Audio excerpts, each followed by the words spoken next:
All right, folks, let's get to this week's guest. As prefaced, now permanently a fellow desert rat. He's a longtime accomplished golf and travel writer. Per the former, he's got a specialty in equipment. I don't think I mentioned that at the onset of the show. You can read his work coast to coast in the likes of Met Golfer and beside the byline of yours truly in the SCGA's 4 magazine. He's also authored some very interesting books that we'll need to touch upon, including but not limited to Golf Las Vegas, the Ultimate Guide, the Insider's Guide to Palm Springs, and Neon Nuptials. I got to ask him about that one, the complete guide to Las Vegas weddings. He's a man of such stature in the golf world that his name requires 3 words. Friends, we welcome Ken Van Vechten to the Spicer Speaking podcast. Hello, my friend. Hello, my friend. Thank you. I don't know who you just introduced there. You've accomplished all those things. Oh, I have. Yeah. And probably a lot more that I didn't get to, but that we certainly will over the course of this conversation. But before we get to you, I think it would be remiss to not start with a few things going on in the golf world. This is stuff that you and I have talked about while riding on a golf cart together several times over the last handful of months since you become a permanent desert resident. I think regular listeners know that I despise live golf and live golfers. A couple things going on in the live golf world this week, which I'll specify, but first, just pass the baton and the mic to you, Ken. Your impressions on what's going on with live golf. I don't think my acorn falls too far from your oak tree. Our conversations, some of the things I've written, to me, it's just insulting. I don't care if these guys want to go out and chase some money, do things differently. If they don't want to do the whole tour schedule, I get that. I don't have a problem with that. This isn't a thing of capitalism versus something else. But it's a sense of propriety. And for these guys to sit back and now whine about losing access to things when their whole purpose was, I want to play fewer rounds a year. I don't want to play as many tournaments. And now they're falling all over themselves, lawsuits, allegations, pointing fingers because they can't get into more tournaments. It's crap, I mean, the Saudi spin machine and Greg Norman gave all those guys some cue sheets when they first went over there, and they got all the catchy words about grow the game and, family time and money for my charities and blah, blah, blah, blah, blah, blah, blah. And then I think they woke up and realized that, well, you know what, we have some commitments here that we probably didn't really realize we had. Couple of things that are going on currently.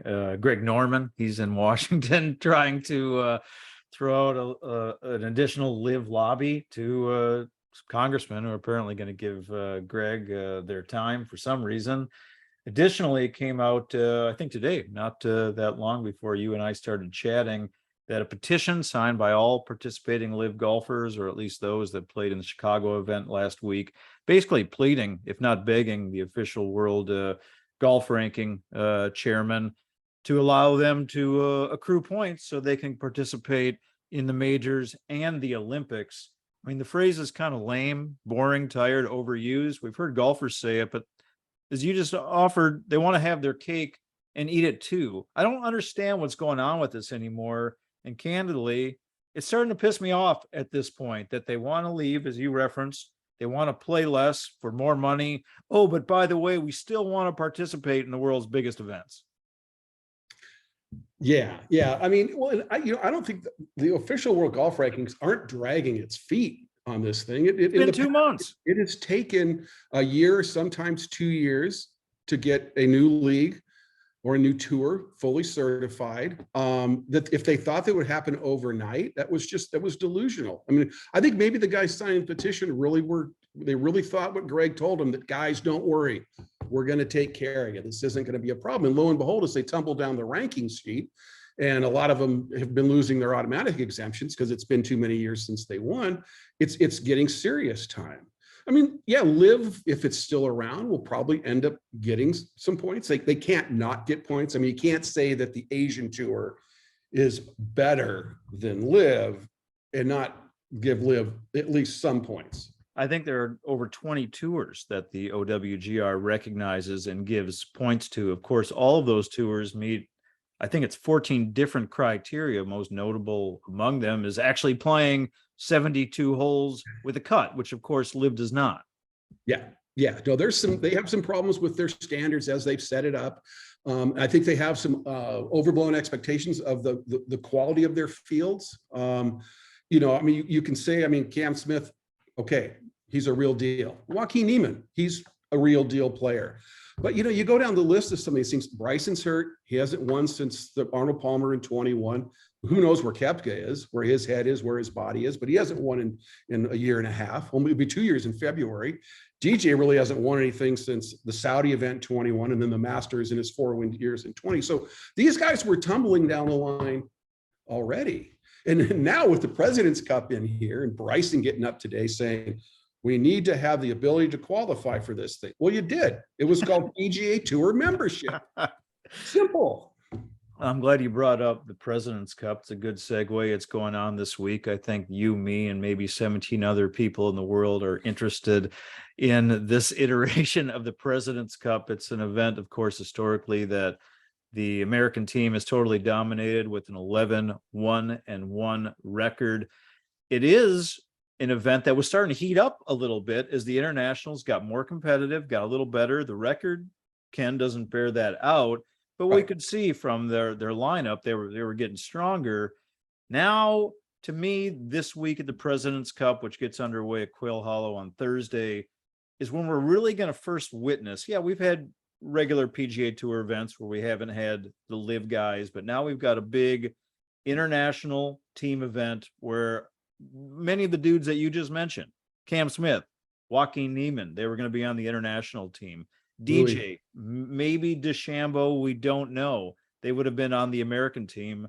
There are a couple others. I mean, the international team, dude, this is a B squad that they're throwing out there with 8 first-time players, probably 3 or 4 of whom even the somewhat ardent golf fan that watches the game on television on a monthly basis couldn't even name. This event was basically fighting for relevance, and now what is it, dude?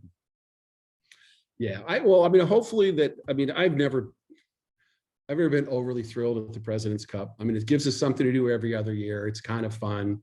It will always lack what the Ryder Cup has, which is real animosity and history and vitriol. But yeah, this is a bit of a curveball coming its way, and who knows, maybe, I don't know, maybe something comes out the back end that they mix it up a little bit. I've never really thought we need to have too many of these things, and so let's just throw out the formula and maybe do it again. Is it a mixed team event? Is it, do we put 3 legs? Do we do Euro, World, US? I mean, something has to change, because it's just, and as long as someone's going to pay the sponsorship bills, it'll go on. But eventually you got to think someone's going to get tired of that. I think so. In this event, for a variety of reasons, the record mentioned, not to even include the facts, but I guess it bears further mention. I mean, look, this is the home stretch of the MLB season, college football, the NFL starting to heat up. This is an event that has not been that competitive. And now, to me, maybe it's just for one go around that this thing is like dead in the water, but I don't know. I think this is, again, going to be the first time that we really feel the absence of some of the world's top players. But wouldn't it be fun if some of these so-called no names, these young kids that haven't done much, they throw up a good, they don't lose by 9 or 12 or whatever. I mean, if they win, wow, what a shocker that would be. But if they keep it close, maybe that helps a little bit. I think we'd all like to see something that's a little bit close. But, even the tours kicking the fall schedule to the curb next year. They realize it's just not the time to do this stuff. And Ryder Cup can stand on its own right now.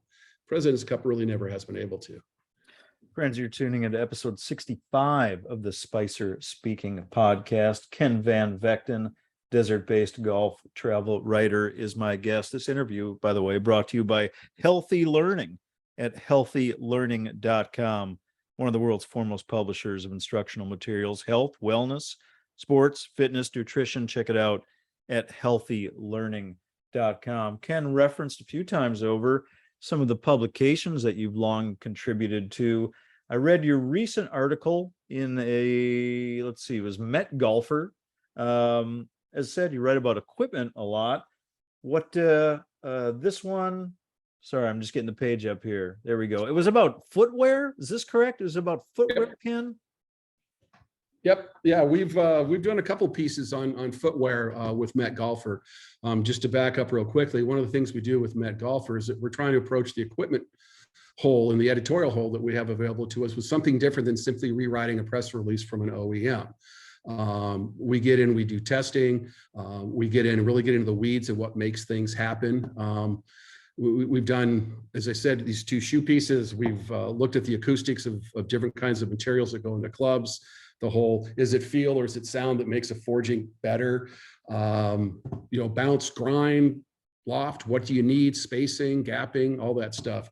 This shoe piece actually was, it started from one we did 4 years ago where we looked at outsoles and what types of shoes and cleat arrangements are most damaging on greens. And we're going to follow up with that one with a researcher at Michigan State, but he hasn't done his new research study yet. So we switched over and we're sitting around talking about how the golf swings evolved so much. And you see guys like Will Zalatoris or Scotty Scheffler smacking a ball 325 with, nary a bit of shoe on the ground. And how does that happen? So really the gist of it is that, shoes have changed fundamentally, perhaps along with or in response to or driving this new really aggressive golf swing. Do you feel like for the average golfer, for the 10 handicapper, or maybe someone 15 or even more, that shoes can literally make a difference? Well, everybody that we've ever interviewed will tell you that equipment is the great decider. But I think shoes come in really more from a perspective of comfort. Okay. It's not really an adhesion problem for most of us. It's really you want to be comfortable out there. And I don't know if, people think back when you wore an old brogue with nails on the bottom and it was heavy and it was leather, the outsole was leather, it weighed 7 pounds. What that did to us. And I think the new footwear really allows us to be more comfortable. And I do think with the modern swing, there's more moving parts in the lower body. And if you've got a flexible shoe that's light, it can go with you. To that same point, when you write about equipment, which you do very, very well, something I've taken a crack at a time or two, and I just realized it wasn't my sweet spot, no pun intended. Do you ever feel like, okay, I'm writing this and the expectation of the reader is that they're going to play better golf simply by virtue of better or perhaps more expensive equipment, and then you feel guilty if they tell you they don't? Well, I think we can take that from equipment or the whole the instruction industry, because we've all done how many lessons in our lives, and in golf is the ultimate aspirational sport that we have out there, and yet we never really attain that much better, that much greatness. We don't get that much better over time because it is a difficult game. And I think with modern equipment being fitted, if your shoes are working for you, whatever, it puts more enjoyment into the act of playing golf, even if it doesn't drop our handicap index by 4 strokes, because there's still something in all of our games that's going to send us haywire. We're going to toss 2 over the fence. We're going to top 1 in the lake. These are things that we will just never get out of our DNA at a certain point in our life. But all the shots in between there, or the tally at the end, I think it's almost better to tally how many pars and birdies you've had in a day, along with what your score was, and kind of keep that as a record versus just obsessing over, well, I shot a 78 this week and a 102 last week. What's going on? What about here on the left coast? We've got the fall issue of Four magazine coming out shortly. What have you got in that one, Ken? I was down at Pechanga, the Journey, a couple of weeks ago, and we've seen a lot of words on that course, and it's worthy of a lot of words. But what we wanted to look at with Four magazine is how the Pechanga tribe approaches this concept of sustainability, which is so big now in all businesses talk about is how sustainable, how green they are, how wonderful they are. But really, when you get down with the tribe, is that sustainability isn't a one-off concept. It's not something that's a line item in the budget or the mission statement. It's simply woven into the very way of their life, as they've always lived, is that they don't think about taking care of Mother Earth because, oh, we need to for the bottom line or for the press potential out of this. They do it because it's woven through their creation stories, their existence, their life, their economy. So it's a very, very different way of thinking. Actually, I won't call it a way of thinking because it's not a way of thinking. It's a way of being, Yeah. just woven through. So hopefully it's an enlightening read for people. When you were doing your interviews or your research or where you were down there, and this is something that you and I have talked about a little bit. I mean, there's a Native American mystique on that place. There are literal burial grounds. There are trees that can or cannot be touched. Anything in particular that really jumped out from the article or the interview or interviews that they did that told you something about that property along those lines? Yeah, I think the trees are a big thing at Pechanga because those oaks are so big and so majestic. In the Pechanga creation story, like most Native American creative stories, the things of the earth, or in essence, were the first people of the earth. So the boulders had a life, have a life. All the animals have a life. The trees have a life. The story when the course was being laid out by Arthur Hills and Steve Forrest.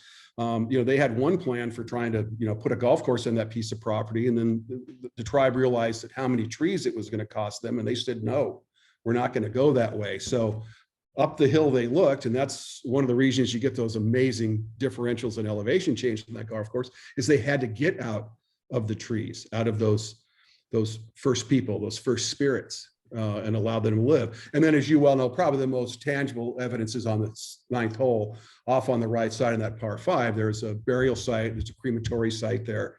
There's nothing other than a sign or two to signify it's there. They don't go out of their way to put up neon signs to say, hey, here's where our tradition is. But they simply just needed to get the golf course around that because of the significance to the tribe. Yep. And if you go there and you hit one askew, don't go searching for your ball in there. Just let it go. Let the spirits have it.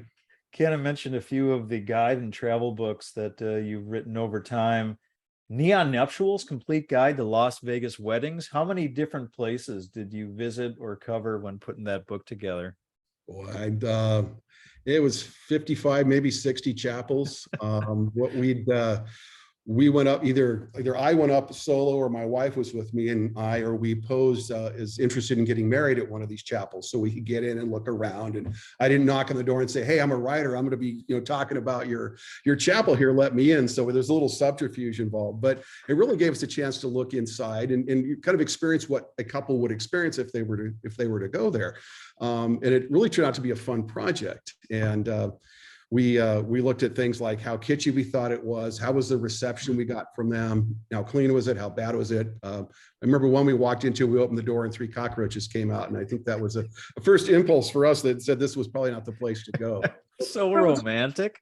It was. Ken, I got one more for you today. It was just within hours of our chat that Acrisure Arena had a press conference, talked a lot about Acrisure and the upcoming debut of our Coachella Valley Firebirds in September. The first concerts revealed. I'm not going to take up too much time with the dates or things like that, but I just want you to tell me which one you'd like to go to most. Here's the list that they rolled out. The Doobie Brothers. That one's actually the first one. I think this is going chronologically. Grupo Ferme, not familiar with their work. Maroon 5, we've seen them out here recently at the American Express. The Eagles and Jimmy Buffett. Which one would you like a ticket to most and why? I'm a kid of the late 60s and early 70s, so it's pretty obvious which two of those I'd probably go with. But now that Tom Johnson is back in the lineup, I would certainly do the Doobie Brothers. There were really 2 Doobie Brothers in our lives. There was the one with Tom Johnson, and then there's the band that became whatever it was when Michael McDonald got the lead. I don't recognize the latter years. I do the former years. I'm also an inveterate Eagles fan, but I've seen them. I've had a lot of life experiences with Eagles music. I think I'm going to keep that in a box now that the Eagles aren't who they used to be. So we're going Doobie Brothers. Tickets on me. All right. I'll see you at the Jimmy Buffett concert. You can wear that shirt and maybe we'll go to it together. Okay. Ken Van Vechten, my friend, so appreciative of your time. Thank you for joining the podcast. We'll see you on the golf course soon, dude. Thanks, bro. Appreciate the time.